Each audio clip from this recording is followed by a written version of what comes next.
ಕಮ್ಮಿ ಆಗಿದೆ ಆಯ್ತಾ. ಮತ್ತೆ ಈ ವರ್ಷ ನಾವು ನೋಡಿದಾಗ ಹೋದ ವರ್ಷಕ್ಕೆ ಇನ್ನೂ ಕಮ್ಮಿ ಆಗ್ತದೆ ಜನವರಿ ಫೆಬ್ರವರಿ.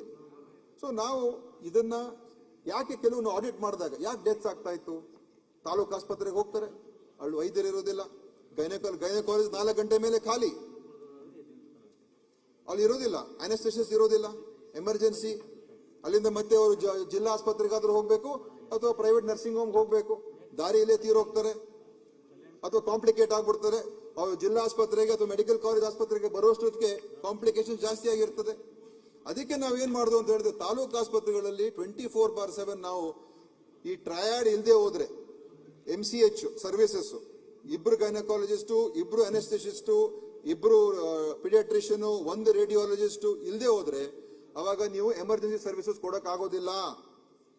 ಇವತ್ತು ತಾಲೂಕು ಆಸ್ಪತ್ರೆ 4 ಗಂಟೆವರೆಗೆ ಕೆಲಸ ಮಾಡ್ತಾರೆ, ಹೋಗ್ತಾರೆ. ನಾನು ಬೇಕಾದ್ರೆ ಆಮೇಲೆ ಡೇಟಾ ಎಲ್ಲ ಕೊಡ್ತೀನಿ ಎಷ್ಟು ಮಟ್ಟಿಗೆ ಅವರು ನಾವು ಅವ್ರಿಗೆ ಲಕ್ಷಾಂತರ ರೂಪಾಯಿ ಒಳ್ಳೊಳ್ಳೆ ಸಂಬಳ ನೀವೇ ಹೇಳಿದ್ರಿ, ಸಂಬಳ ಕೊಡ್ತೀವಿ, ಡೆಂಟಿಸ್ಟ್ ಒಳ್ಳೆ ಸಂಬಳ ಕೊಡ್ತೀವಿ, ಏನ್ ಮಾಡ್ತಾರೆ ನೀವು ಕೇಳಿದ್ರಿ, ಏನ್ ಮಾಡ್ತಾರೆ? ನಿಮಿಷ, ನೀವ್ ಹೇಳಿದ್ರಲ್ಲ ಕರೆಕ್ಟ್ ಪಾಯಿಂಟ್, ಅದು ಕರೆಕ್ಟ್ ಪಾಯಿಂಟ್ ನೀವು ಹೇಳಿದ್ದು, ನೀವೇನ್ ತಪ್ಪೇನು ಹೇಳಿಲ್ಲ, ನೀವು ಬಡ್ಜೆಟ್ ಏನು ಇಟ್ಟಿಲ್ವಲ್ಲ ಅವ್ರಿಗೆ. ಹೇಳಿಲ್ಲ, ಒಂದು ಡೆಂಟಲ್ ಲ್ಯಾಬ್ ಮಾಡಿದ್ದೀರಾ ಸರ್? ಒಂದು ಮಾಡಿ ನೋಡಿ, ನಾನು ಬರ್ತೀನಿ. ಎಲ್ಲದಕ್ಕೂ ಕಾರಣ ಇರ್ಬೋದು. ಒಬ್ಬ ಡಾಕ್ಟರ್ಗೆ ಕೆಲಸ ಮಾಡ್ಬೇಕು ಅಂತ ಇದ್ರೆ ಅವ್ನು ಹೇಗಾದ್ರೂ ಮಾಡ್ತಾನೆ. ಈಗ ಒಂದು ನಿಮಿಷ, ಈಗ ನೀವು ಮಾತಾಡಿದಾಗ ಇಲ್ಲ, ಸುಮ್ನೆ ಒಂದೇ ಅಲ್ಲ, ಬ್ಯಾಡ್ ಕೇಸ್ ಇಷ್ಟು ಚೆನ್ನಾಗಿ ಪ್ರೆಸೆಂಟ್ ಮಾಡ್ತಿದ್ದೀರಾ ಅಂತ ನಾನು ನೋಡ್ಕೊಂಡು ಕೇಳ್ಕೊತಾ ಇದೀನಿ ಅಷ್ಟೇ. Thank you. ಈಗ ಮನೆ ಸಭಾಧ್ಯಕ್ಷರು ನೋಡಿ, ಚೆನ್ನಾಗಿ ಒಂದು ಆಸ್ಪತ್ರೆ ನಡೆದ್ರೆ ಯಾವ ಪ್ರಮಾಣದ ಜನರಿಗೆ ಸರ್ವಿಸ್ ಕೊಡಬಹುದು, ಎಲ್ಲ ಫೆಸಿಲಿಟೀಸ್ ಇದ್ರೆ ನಮ್ಮ ತಾಲೂಕು ಹಾಸ್ಪಿಟಲ್, ನಮ್ಮ ಉದ್ದೇಶ ತಾಲೂಕು ಹಾಸ್ಪಿಟಲ್ ಆಲ್ಮೋಸ್ಟ್ ಜಿಲ್ಲಾ ಮಟ್ಟ ಆಸ್ಪತ್ರೆಗೆ ತಗೊಂಡ್ ಬರ್ಬೇಕು. ಎಷ್ಟು ಗಂಟೆಗೆ ಹೋದ್ರೂ ಕೂಡ ಜನ ಡಾಕ್ಟರ್ಗಳು ಸಿಗಬೇಕು, ಗ್ಯಾರಂಟಿಡ್ ಸರ್ವಿಸಸ್ ಸಿಗಬೇಕು.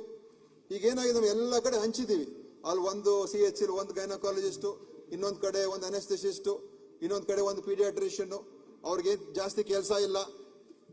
ಅನೇಕ ಕಡೆ ನಿಮ್ಗೆ ಹೇಳ್ತೀನಿ ಮಾಹಿತಿ, CHCಗಳಲ್ಲಿ ಸುಮಾರು ಎಷ್ಟು ಅಂತ ಹೇಳಿದ್ರೆ ಸುಮಾರು 150 CHCಗಳಲ್ಲಿ ತಿಂಗಳಿಗೆ 10ಕ್ಕಿಂತ ಕಮ್ಮಿ ಇದೆ. ಸಿಸೇರಿಯನ್ ಅಂತೂ ಮಾಡೋದೇ ಇಲ್ಲ ಬಿಡಿ, ಬರೀ ರೆಗ್ಯುಲರ್ ಹೆರಿಗೆಗಳು. ಏನ್ ಕೆಲಸ ಅವ್ರಿಗೆ? ಬರ್ತಾರೆ, ಅಟೆಂಡೆನ್ಸ್ ಮಾರ್ಕ್ ಮಾಡ್ತಾರೆ, ಕೂತ್ಕೊಂಡಿರ್ತಾರೆ. ಕೆಲವು ಪೇಷಂಟ್ಸ್ ಬರ್ತಾರೆ, 4 ಗಂಟೆಗೆ ಎದ್ದು ಹೋಗ್ತಾ ಇರ್ತಾರೆ. ಬೇರೆಯವ್ರ ಪ್ರೈವೇಟ್ ಪ್ರಾಕ್ಟೀಸ್ ಇರ್ಬೋದು, ಇಲ್ಲದೆ ಇರ್ಬೋದು, ಕೆಲಸ ಇಲ್ಲ, ಸಂಬಳ ತಗೊಳ್ತಾರೆ, ಆರಾಮಾಗಿದ್ದಾರೆ. ಆಯ್ತಾ? ನಮ್ಮ ಉದ್ದೇಶ ಏನು?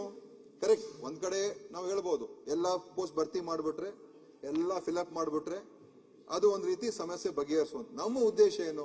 ನಮ್ಮ ವೈದ್ಯರ ಸಂಪೂರ್ಣ ನಾವು ಕೊಡ್ತಾ ಇರ್ತಕ್ಕಂಥ ಸಂಬಳಕ್ಕೆ ಸಂಪೂರ್ಣವಾದಂತ ಲಾಭವನ್ನ ನಮ್ಮ ಜನರಿಗೆ ಸಿಗಬೇಕು.